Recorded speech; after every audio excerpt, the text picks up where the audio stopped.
fuck are you? Me? I'm nobody. Eu sou um cara que gosta muito desse tipo de filme de ação nesse nível, né, do Anônimo. Eu acho que o Anônimo é um filme muito legal. Eu tinha um pouco de medo dele pecar um pouco e se tornar um pouco aquele John Wick, os dois primeiros filmes, que eu não gosto muito dos dois primeiros filmes, porque não tem história, sabe? Tipo, é uma ação atrás de ação, e tipo, o filme tinha muita coisa, poderia entregar muita coisa. E Anônimo não sofre disso. Anônimo, ele tem história acima do que ele é. E eu acho que todas as cenas, todas as construções de cenas, apesar da última cena ter me incomodado muito, que é a cena que ele sai com aquela porta de vidro lá e tal. E aquela cena me incomodou bastante. Mas fora isso, cara, o restante, sabe? Ele é um filme, ele pega tipo, ele é o Drive, que é um filme que eu amo de coração. E ele pega um pouco o John Wick e mistura os dois. Eu acho isso maravilhoso. It's time.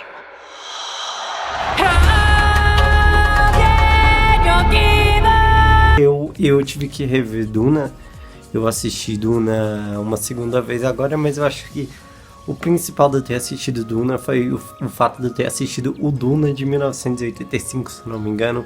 E eu acho que as pessoas que não conseguiram compreender bem o final desse filme ficaram, assim como eu, com ansiedade para poder entender como aquela história iria se encerrar. Eu acho que o Duna dá uma base, mais ou menos, de como vai ser.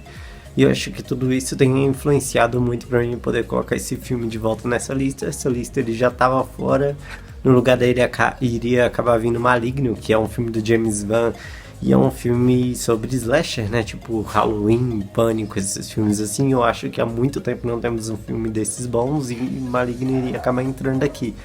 Mas como eu assisti Duna de novo e agora assistindo em casa pude entender melhor os diálogos, rever com mais calma e tudo mais. E é um filme excelente, é um filme que toda a construção dele, a atmosfera dele é muito boa. E eu acho que pelo que eu vi, como essa história deve continuar, eu assisti lá o filme de 1985 e deu pra entender até um pouco mais sobre os flashes, sobre os sonhos que o personagem tem dentro deste filme. E enfim, cara, é um filme realmente decente e valiosíssimo, Duna.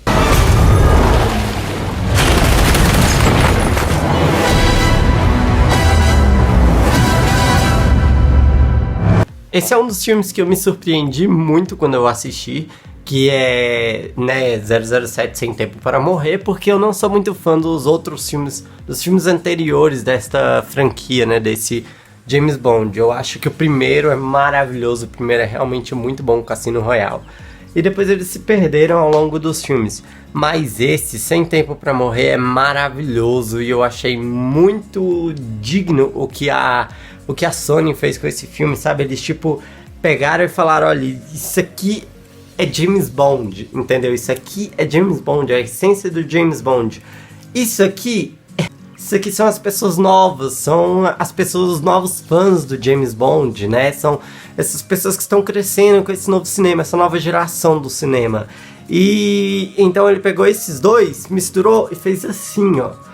E com certeza muitas pessoas que reclamaram, né, foram pessoas que eram muito fãs das versões anteriores do James Bond, mas eu acho que a Sony só pegou e falou, cara, não é, ou a gente vai fazer um filme pra esse bando de velho, né, porque a maioria dessas pessoas são velhas, porque, cara, é a essência do James Bond tá dentro desse filme. Esse filme é muito importante, esse filme tem um final espetacular, ele lembra muito Missão Impossível 7, sabe, o efeito Fallout, como o filme é construído, é excelente, vale muito a pena assistir 007 Sem Tempo para Morrer.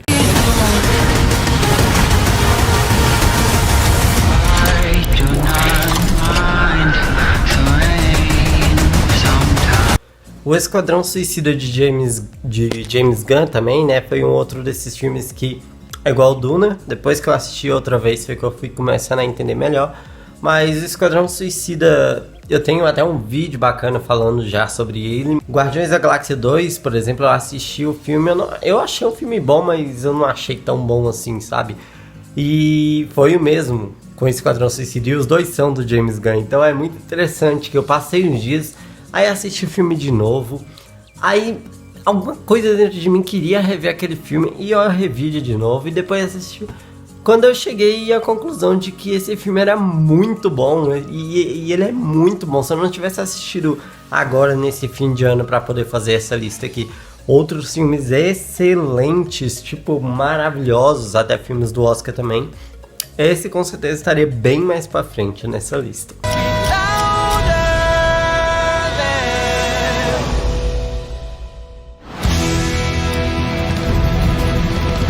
Esse foi um dos filmes que eu confesso que eu me surpreendi, porque eu não sou um cara muito fã de musicais e tudo mais. Mas olha, Tic Tic Boom é o La La Land da Netflix. É muito bom, é excelente. O La La Land é um dos meus filmes favoritos da história. Tipo, Tic Tic Boom não chega a ser tanto assim, mas é realmente um filme excelente. Toda a história por trás, e lembra muito um filme brasileiro chamado Somos Tão Jovens também. Ele retrata muito bem como é a cabeça desses artistas, como, por exemplo, eu, que é uma pessoa que já passou ali dos 22 anos ali, mas ainda não chegou a ter o que precisa, né? Para poder chegar onde quer. E eu acho isso muito interessante, uma abordagem muito boa, com personagens muito profundos. É um filme bem pé no chão. Ele fala realmente sobre os primeiros anos, sobre a dificuldade que é para poder chegar onde é realmente o seu caminho, é realmente o seu sonho. E eu acho isso bastante interessante. Tic Tic Boom, tá aí uma ótima recomendação para vocês, viu? That is why a knight does what he does. Are you ready?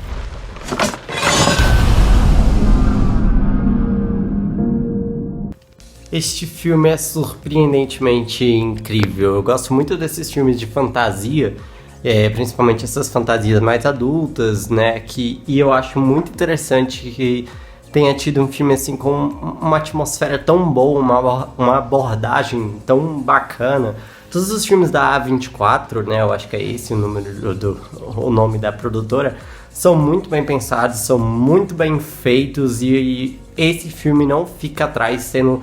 Nossa, ele tem uma alma, é um filme com alma, e é uma coisa que eu acho que faltou bastante nesse ano, e esse filme trouxe muito disso.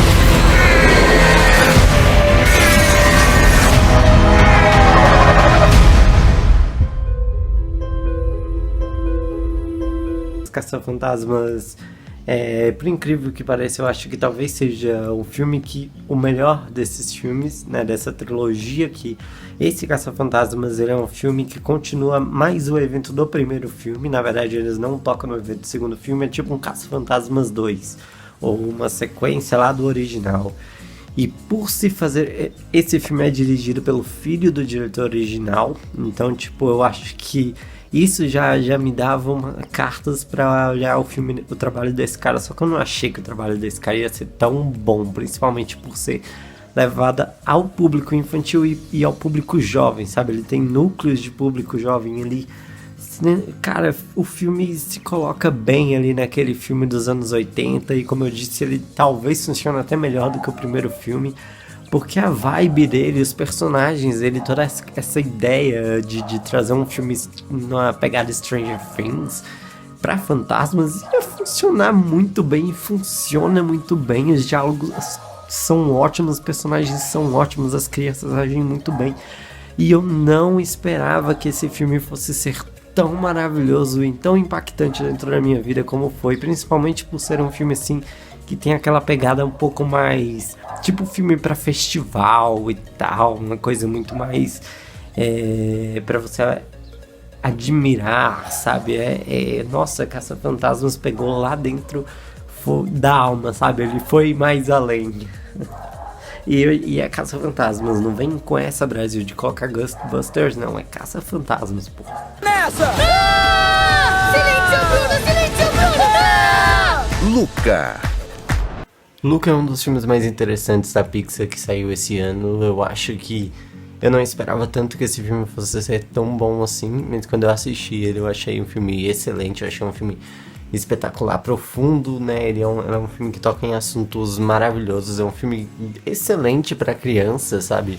E, nossa, toda a mensagem dele, como ele se desenvolve, como ele se desenrola e tudo, é muito, muito lindo, é tudo muito bem pensado, tudo bem feito, sabe? Tipo, eu fiquei realmente de cara, e Luca hoje tá ali no meu top 5 melhores filmes ali da Pixar, sabe? Porque realmente é um dos grandes sucessos desse ano, do ano passado, e olha, vale super a pena vocês assistirem Luca.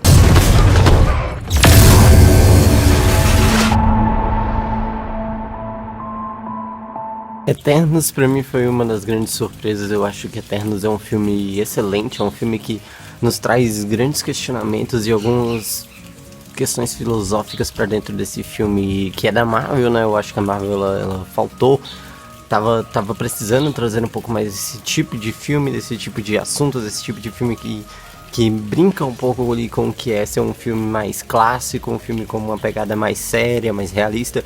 E é um filme denso, é um filme tenso, ele não lembra em poucos momentos ele lembra ser um filme assim da Marvel, sabe, aquele filme pra família. Todos devem assistir Eternos com o olhar que a diretora tentou transmitir e essa mensagem muito profunda que existe dentro deste filme.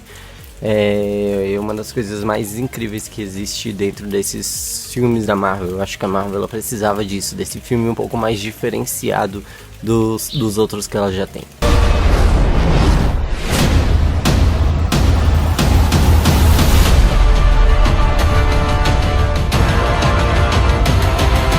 É claro que Homem-Aranha Sem Volta Pra Casa era o filme do ano, era o filme mais esperado do ano e muitas pessoas foram pro cinema e ficaram doidas e eu sou uma dessas pessoas. Um tipo de filme que eu não esperava que fosse acontecer nunca na minha vida. Então foi difícil pra mim não colocar esse filme no primeiro lugar, mas eu acho que é porque esse ano teve uma cerejinha especial, sabe? Tipo, que eu vou falar agorinha.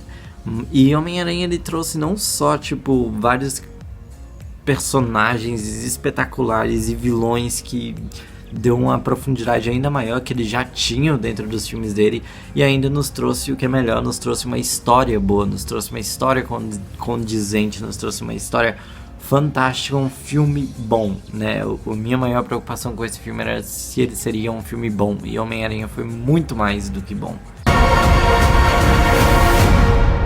It will. It has to.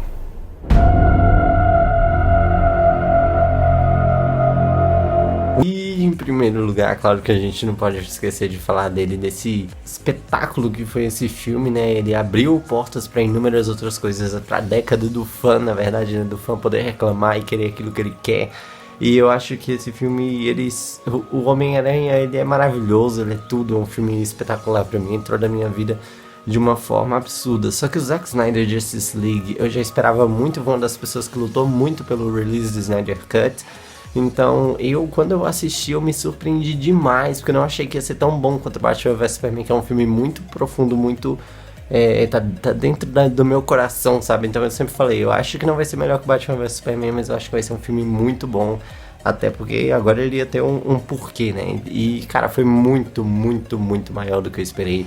O Zack Snyder Justice League, Liga da Justiça de Zack Snyder, é um filme que ele é um épico, ele literalmente é um épico, sabe? Eu acho, vocês devem assistir a versão cinza a versão cinza é a melhor. Depois que eu assisti a versão cinza, eu não consigo assistir a versão com cores, porque tem uma outra pegada, tem uma outra vibe. Como eu disse, ele é um épico, né? É um filme de 4 horas e é o primeiro filme épico que eu vejo aí nesses filmes de super-herói. Eu vi inúmeros sites por aí e foi um sucesso, né? Porque um dos meus medos era de que não fosse ser um sucesso, e foi um sucesso. Inúmeros sites por aí, ele entrou na lista dos melhores filmes de todos os tempos, os melhores filmes de 2021, e muitos críticos chegaram a falar que esse é o filme O Senhor dos Anéis, dos filmes de super-herói, dos filmes do gênero de quadrinhos, e eu concordo plenamente, porque é um filme incrível, é um filme onde ele pega toda a abordagem mitológica por trás dos super-heróis e transforma eles quase em deuses. Eu acho essa versão de deuses do do Zack Snyder para super-heróis muito interessante. É um filme de 4 horas que as 4 horas passam assim. Eu já assisti umas 5 vezes e nenhuma das 5 vezes eu fiquei cansado em momento algum do filme, porque o filme ele é bem conectado e cada uma coisa conecta a outra. Então é por isso que esse filme aqui maravilhoso tá nesse lugar, nessa lista. E essa foi a minha lista de hoje. Muito obrigado por vocês que acompanharam aqui. Curtam e compartilhem esse vídeo.